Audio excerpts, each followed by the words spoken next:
varbūt varam sākt. Cerams, nav vēl visi izpumpējušies. Vēl ir mazliet uzmanība, ko veltīt. Jā, tātad mani sauc Kārlis Milzerājs, un es jums mēģināšu tādu īsu ceļvedi izstāstīt par darba laika plānošanu web. Tātad, principā, kam šis te risinājums darba laika plānošana web ir domāts? Tātad, principā, tas ir domāts uzņēmumiem, tātad, kuri dažādu darba raksturu dēļ tātad nevar nodrošināt vai noteikt darbiniekam normālo dienas vai nedēļas darba laika ilgumu. Tad tātad ir nepieciešama darba laika plānošana.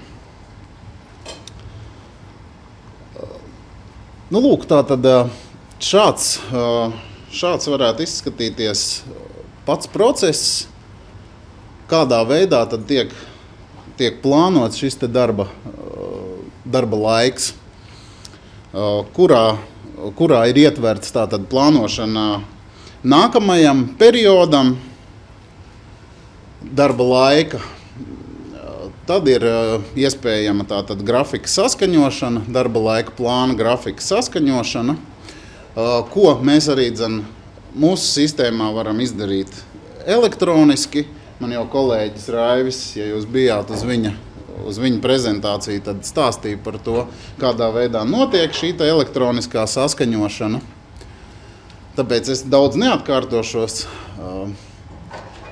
Nu, lūk, ja mēs ņemam kā piemēru, ja, tad principā uzņēmumos, kā pašlaik to dara, tad, teiksim, visticamāk, ka to dara Excelī, ja, plāno, tad drukā ārā, saskaņo ar parakstiem, skraida pa kabinetiem, trakāk vēl ir, ja ir attālinātas struktūra vienības, ja, kas aizpilda savus darba laikus.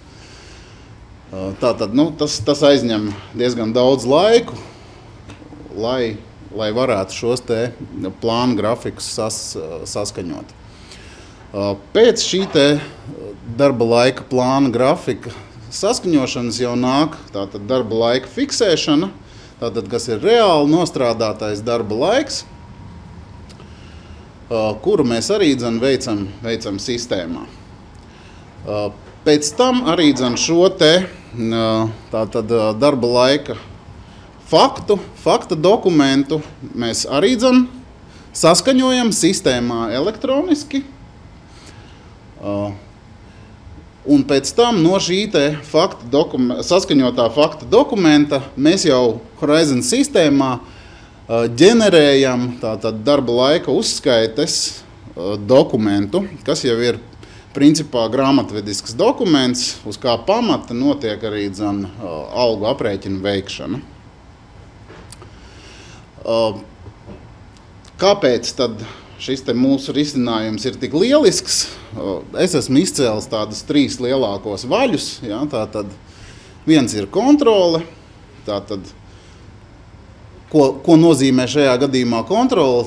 Tas nozīmē, ka plānojot darbiniekam darba laiku, sistēma nokontrolēs, lai jūs neieplānotu par piemēru lielāku noslodzi darbiniekam, nekā viņam ir, teiksim, atļautā noslodze.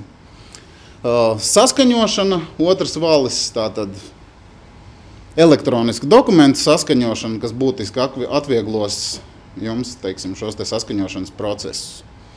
Un trešais valis ir tātad laika patēriņš, ko jūs iegūsiet, teiksim, lietojot tātad darba laika plānošanu web. Un tagad mazliet sīkāk par katru no šiem te vaļiem. Tātad kontrole. Vai cik neskaisti. Atvainojos, bet tā ir izšķirtspēja šim te projektoram. Bet, principā tātad viena no kontrolēm, kontroles var būt, protams, dažādas, jā, tātad, bet šajā gadījumā man ir kontrole uz ieplānoto stundu skaitu darbiniekam, man ir nodefinēts šajā kontrolē, kad darbiniekam nedēļā drīkst būt 56 darba stundas, plānojot grafiku, tātad plānojot darba laiku, man sistēma palīdzēs, iezīmēs šo te darbinieka nedēļu, ka šeit ir ieplānots viņam vairāk, viņam ir ieplānots 58 stundas, bet paredzēts ir tātad 56. Tādā pašā variantā, ja mēs darbiniekam nodefinētu šīs te kontroles uz mēnesi, tad mums principā iekrāsot arī visu mēnesi un paziņot, kad šajā te mēneša periodā ir pārsniegts šīs te stundu daudzums. Nu, lūk, nākamā kontrole ir tāda, ka mēs principā varam nokontrolēt to, lai mēs neieplānotu darbiniekam darbu tajā brīdī, kad viņš atrodas kādā no prombūtnēm. Tā var būt slimības lapa, tas var būt atvaļinājums. Ja, tātad. Šajā gadījumā sistēma brīdinās un principā neļaus ievadīt darbiniekam darba laiku. Viennozīmīgi gan jāpiezīmē, ka šajā gadījumā tas nozīmē arī to, ka teiksim, personāla speciālistiem ir jābūt uzdevuma augstumos un sistēmā ir jābūt ievadītām šīm te prombūtnēm. Ja. Tad viņas arī atspoguļosies teiksim, pie darba laika plānošanas. Nākamā kontrole ir tāda, kad mēs nodrošinām arī to, kad teiksim, citas struktūra vienības vadītājs, aizvietojot savus darbiniekus, par piemēru, kur ir atvaļinājumā, var ieplānot no citas struktūra vienības savā struktūra vienībā darbiniekus. Ja? Tātad, kas arī plānojot grafiku, parādās šajā te plānā, kā cita veida kubiciņš, teiksim tā, ja? Un uzejot uz šī te kubiciņa virsū, mēs redzam, ka tātad šeit mums ir struktūra vienība, saimnieciskā struktūra vienība, un šeit ir darbinieks Jana Lapsa ieplānota tātad darba struktūra vienībā testēšanas nodaļā. Protams, tas nekādā gadījumā neizslēdz struktūra vienību vadītājiem sazināties savā starpā, ja, un palūgt atļauju vai drīkstu, teiksim, ieplānot ja, tavu darbinieku, tavu struktūra vienības darbinieku savā struktūra vienībā. Nu, lūk, nākamā kontrole tātad ir par normstundu uzskaita periodā. Šīs te normstundas, tātad, ko mēs varam redzēt pie katra konkrēta darbinieka, viņas var būt gan tātad pilnai slodzei, gan nepilnai slodzei. Pie darbinieka, kas, teiksim, ir atbrīvots, mēs nekādā gadījumā nevarēsim tātad ieplānot vairāk, kā viņiem būs paredzēts, ja, šīs te normstundas. Un šeit ir tāda sadaļa, kad ir ieplānotās tātad normstundas kontrole, un ir vēl paredzēta tāda lieta, kas varbūt nav visiem aktuāli, bet ir paredzēta arī tāda lieta, ka, teiksim, ir atsevišķas stundas, kuras neietekmē šīs te normstundas. Nu, par piemēru, daktarim ir jābūt gatavībā, ja, tātad uz izsaukumu saucamo. Ja, tad viņam ir jābūt gaidīšanas režīmā, teiksim, viņam ir dežūra, bet viņam ir gaidīšanas režīms. Ja, tātad. Un tās stundas arī var ieplānot, bet viņas neietekmē šīs te normstundas. Nu, lūk, nākamā kontrole ir virsstundu uzskaite periodā, kur tātad mēs varam nokontrolēt no tā, katram darbiniekam uzstādot šo te uzskaites periodu. Šajā gadījumā man ir uzstādīts 3 mēneši, tātad virsstundu uzskaite periodā 3 mēneši. Un mēs varam redzēt, ka katram no darbiniekiem ir tātad šie te 3 mēneši un kurā mēnesī viņš ir strādājis savas stundas un tātad kas vēl ir, teiksim, plānots uz marta mēnesi. Tātad pirmajam darbiniekam ir tā, ka viņam principā pietrūkst šīs te 6 stundas. Tad atkarībā no tā mēs varam mainīt arī plānu, teiksim, marta mēnesim un pielikt šīs te 6 stundas klāt, lai mums būtu tātad šīs te stundas pilnībā iztērētas šajā te periodā. Nākamajam darbiniekam Zanei ir tātad viss principā pa nulēm, kaut gan vienā mēnesī viņi ir strādājusi vairāk, otrā mazāk un trešajā arī mazāk.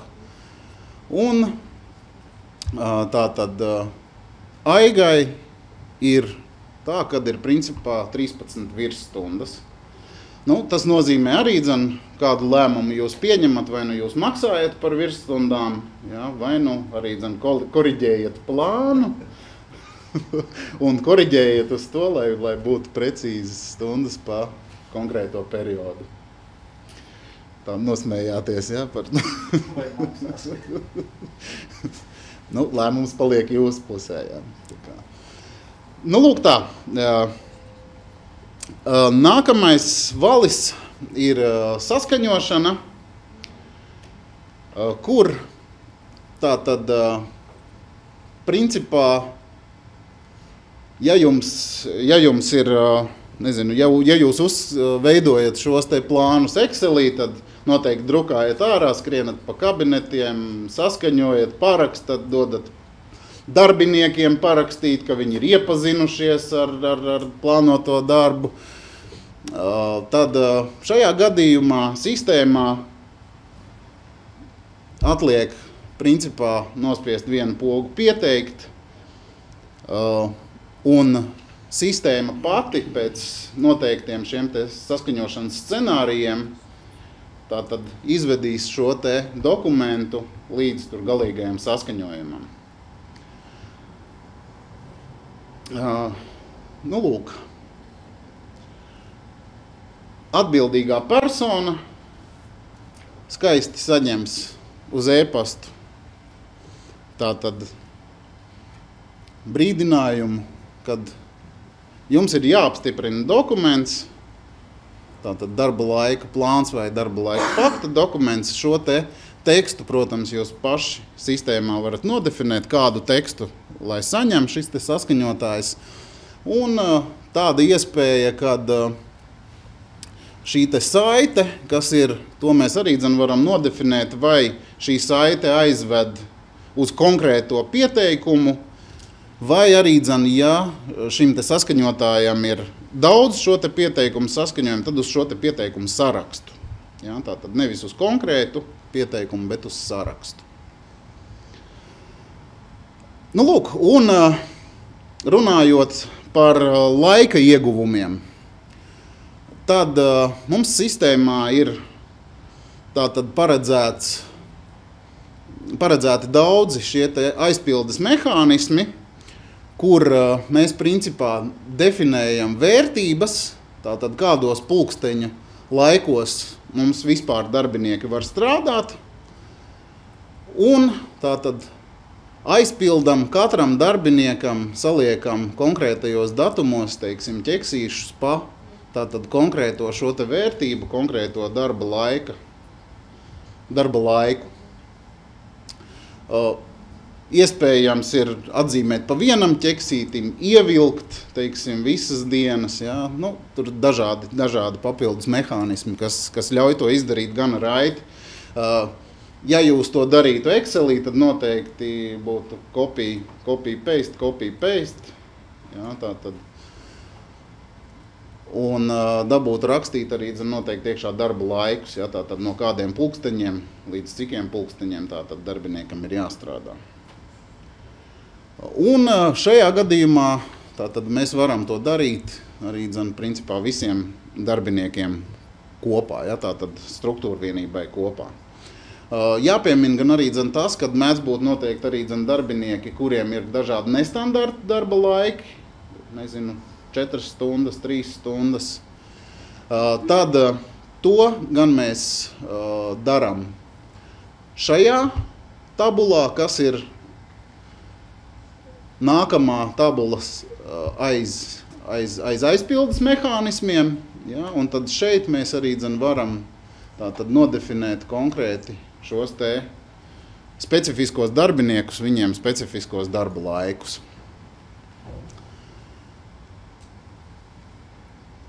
Nu, lūk, un tātad pēc darba laika plāna sastādīšanas, darba laika plāna grafiks saskaņots, mums ir jāveido faktu dokuments. Mūsu gadījumā mēs ļoti elementāri ņemam, nokopējam doto periodu no mūsu jau eksistējošā plāna. Protams, veicam korekcijas, ja tādas ir bijušas. Jā, tā tad viena poga, un principā jūs iegūstat jau tātad fakta dokumentu, kuru jūs tālāk arī elektroniski, nevis vēl vienreiz, bet saskaņojat. Un tālāk jau ir grāmatvediskā sadaļa, kur arī ar vienu pogas spiedienu algu grāmatvedis tātad aizpilda darba laika tātad dokumentu Horizon sistēmā. Tātad tas fakta dokuments, kas mums ir apstiprināts, viņš automātiski iekrīt Horizonā un algu grāmatvedim galva vairs vispār nesāp. Nu, lūk, īsā pārskatā tātad, kādi ir ieguvumi. Viegls pārskatāms process, viennozīmīga atteikšanās no papīra skaņošanas, tik daudz, cik noteikti izdrukāt ārā, teiksim, pielikt pie sienas plānu, ja, tātad, lai darbinieki varētu redzēt savus darba laikus. Kā nu kurā uzņēmumā tas notiek, ja citi arī drukā ārā liek darbiniekam parakstīties uz šī te plāna, ka viņš ir iepazinies, ja, ar saviem darba laikiem. Viennozīmīgi kontrola atbilstoši darba likumam, tātad gan 56 stundas nedēļā, gan normstundas. Nu, viennozīmīgi arī būtisks laika ietaupījums. Un tātad šiem te saskaņotājiem un plānotājiem nav nepieciešams Horizons, viņi to dara web vidē. Lūk tā.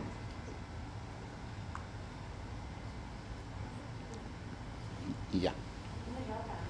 Vai izdodot faktu dokumentu stundas var sadalīt par izmaksu posteņiem? Ievadot fakta dokumentu vai plānu? Jā, ievadot fakta dokumentu. Tā, šeit man noteikti palīdzēs Anita. Nē, tāpēc tādu mēs plānojam laiku, cikos mums jāierodās darbā un cikos mums ir jāiet mājās. Jā? Mēs ievadam darbu, bet mēs nevadam grāmatvednisko informāciju.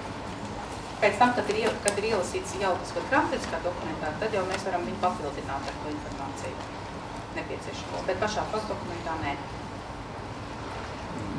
Atbildēju. Vai esiet plānojuši izmaiņas šajā virzienā, kad pie fakta ievadas jau varētu sadalīt šīs stundas? Nē, neesmu domājuši. Tāpēc, ka mēs negribam tagad plānošanas modulī iekļaut grāmatvednisko informāciju, jo tas traucēs plānotājiem. Būs plānotājiem, jā, vairāk darba noteikti būs tas struktūra vienības vadītājs diez vai ļoti daudz zina par grāmatvedību. Ar izņēmumiem, protams. Vēl ir kādi jautājumi? Jā, lai veikt to skaņošanu webā ir nepieciešama tā skaņošanas licence, kas ir atsevišķi tā horizontāli, ja? Scenārija un pašapkalpošanās web. Neskatoties to, ka viņi webā pildi ne pašā Horizonā, tāpat tas ir tas pats, jā, mūsu pašapkalpošanās portāls. Šajā gadījumā kādas sadaļas ir pašā Horizonā, ja ir pašapkalpošanās, tad tādas ir arī pieejamas pašapkalpošanās portālā. Jautājums, kā tas sarakstās kopā ar jauno Horizon webu? Ar jauno Horizon webu tas tiks pārcelts uz jauno Horizon webu. Negluži tāds, kāds viņš ir. Principā funkcionalitāte tiks pārcelta. Ja? Viņš tiks programmēts principā no jauna, bet funkcionalitāte principā tāda. Licences ar kaut kas mainīsies līdz ar to? Par jauno webu? Jā, tur ir atsevišķi nosacījumi, kādā veidā tiks licencēts jaunais webs. Jā, tad nāksies pāriet uz jauno webu ar simbolisku piemaksu.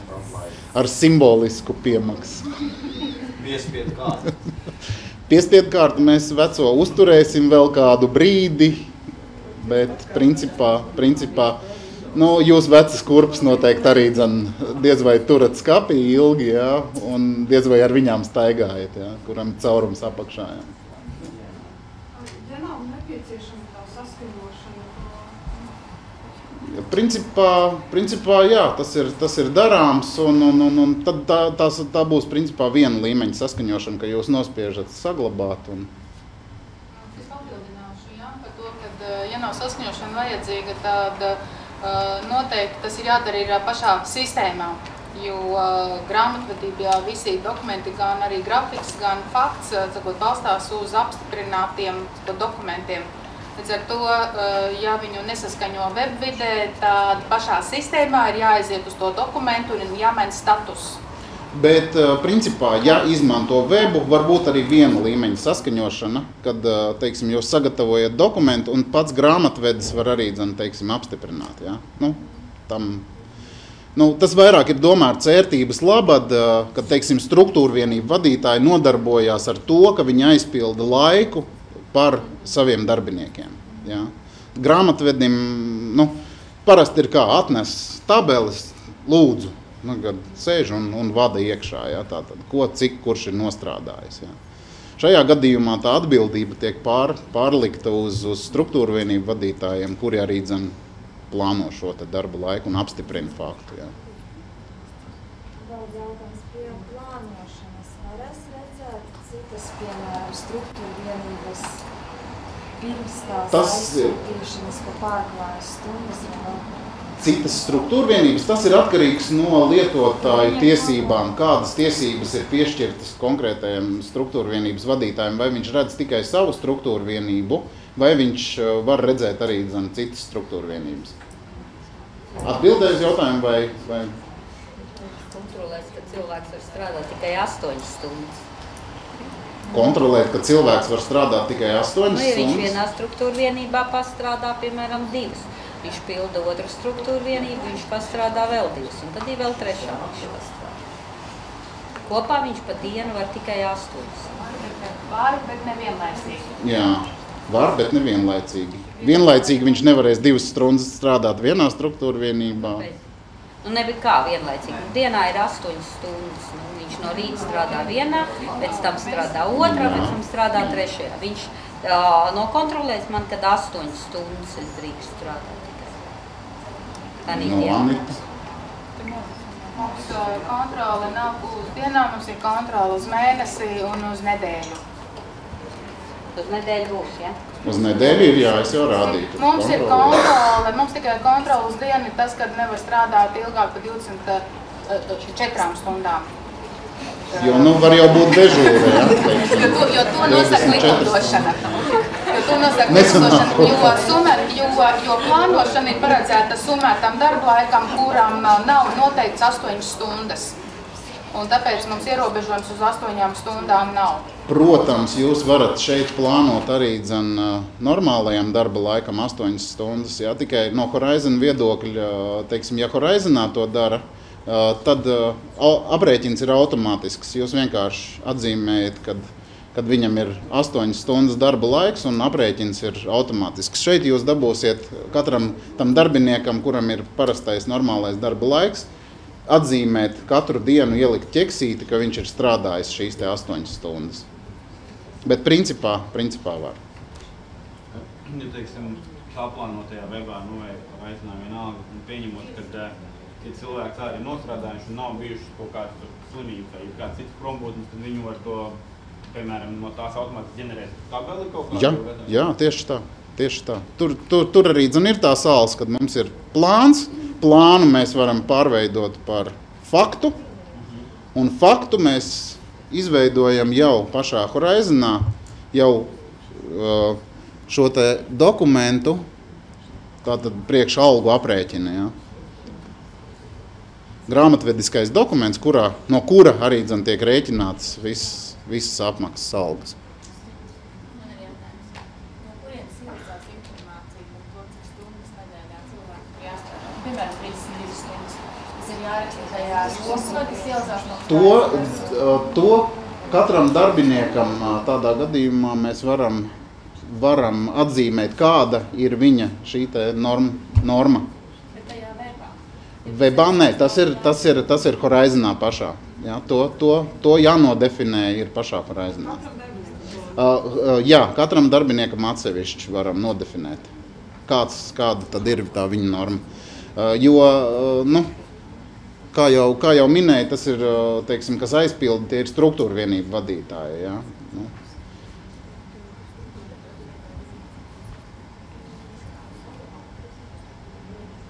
Atbildēju uz jautājumu vai daļēji? Jā. Es vēl domāju, ka mums vienkārši ir mediķi. Jā. Tā, ka mēs nodefinējam viņu, piemēram, 16 stundas nedēļā, bet viņam ir tiesības strādāt vairāk. Viņš nevar tā 16 stundas nostrādāt un aiziet mājās. Vai vienkārši tur būs iespēja, kad mēs ievedam viņam arī vairāk tās stundas, jo viņam ir tiesības strādāt līdz 240. Jā. Tas nebūs tā. Nē. Tad to var nodefinēt katram. Citam darbiniekam būs citas stundas vienkārši atļautās. Par piemēru. Jā, bet, piemēram, tur ir tiešām tā 16 stundas, kur aizmā ievadīts. Mēs tagad ievad visu mēnesi, tad cik tās stundas sanāk. Un viņam iet pāri tām stundām. Vai sistēma ļaus ievadīt? Sistēma var ļaut, jā. Tikai šajā gadījumā noteikti būs brīdinājums. Kad ir pārsniegts, lēmums ir aiz jums. Ko darīt tālāk? Kaut kā ļoti raiti, laikam. Vai es ātri stāstu, vai... Labi, paldies!